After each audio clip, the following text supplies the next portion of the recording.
E aí, pessoal, boas-vindas a mais um resumo especial.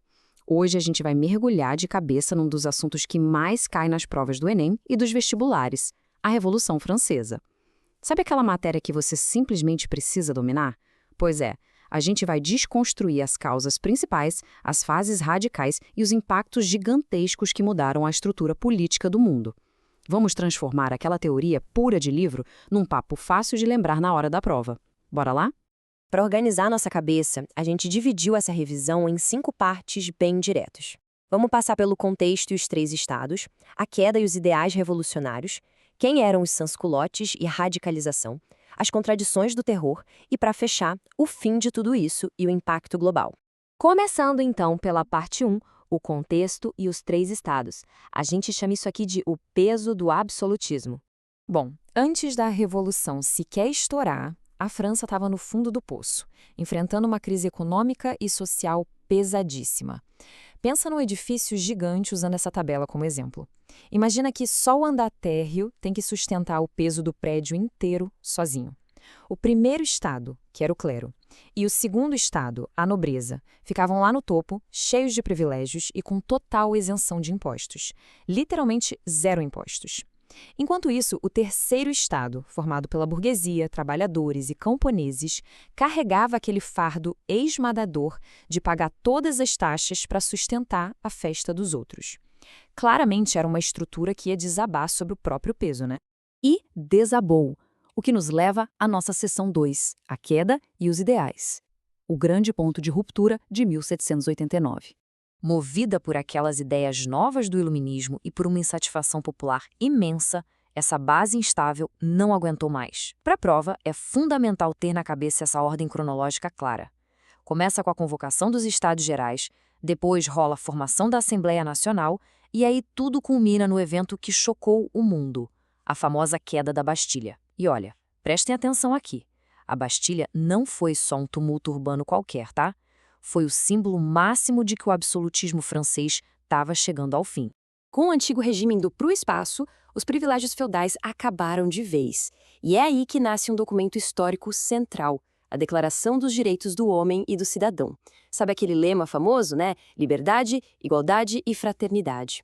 Eles pegaram os ideais filosóficos do iluminismo e, pela primeiríssima vez, transformaram tudo isso em direitos fundamentais concretos para os indivíduos. É a base da cidadania. Mas as coisas começam a esquentar. Seção 3, sans-culottes e radicalização. A grande mudança para a República. Imagina que o pêndulo da história deu uma guinada super brusca aqui.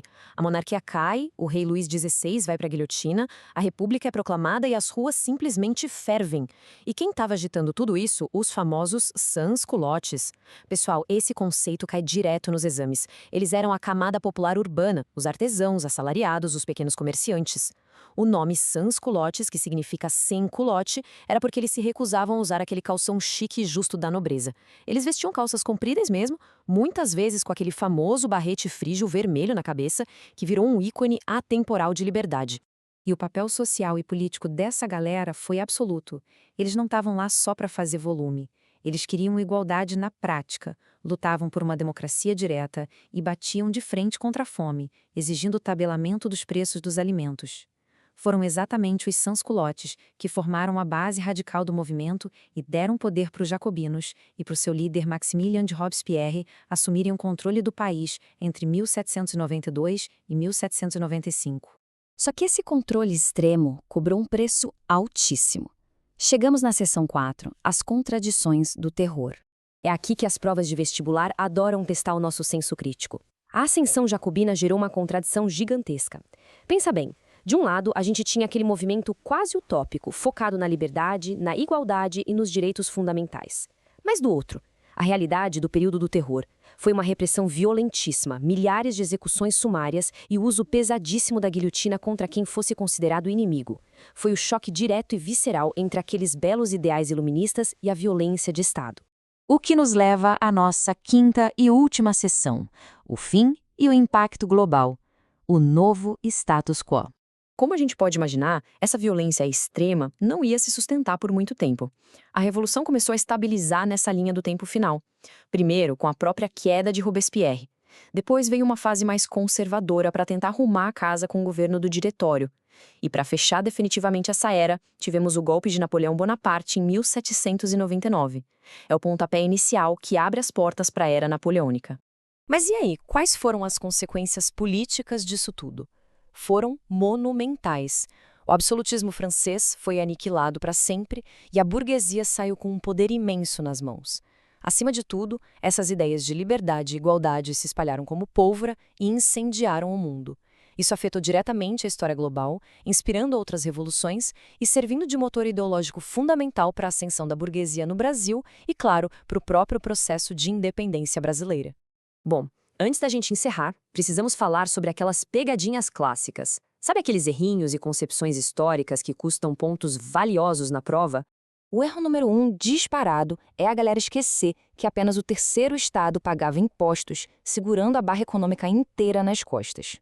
O segundo erro é romantizar a fase radical e ignorar aquela violência bizarra do terror. As provas querem saber se você entende essa contradição. E o terceiro ponto, não diminua a importância da Bastilha. Lembra que não foi só uma invasão qualquer a uma prisão, mas o maior símbolo político da queda da opressão. Para fechar, fica aqui uma provocação para a gente pensar e fixar o conteúdo de vez. Considerando o fim monumental do absolutismo e a criação daqueles direitos humanos fundamentais, como será que as promessas iniciais de liberdade e igualdade da Revolução Francesa continuam definindo o que a gente chama de cidadania nos dias de hoje? Pois é, os direitos pelos quais eles lutaram lá nas ruas de Paris ainda são nosso alicerce no presente. Muito louco pensar nisso, né? Fica aí a reflexão para aprofundar os estudos de vocês. Um abraço e até a nossa próxima análise.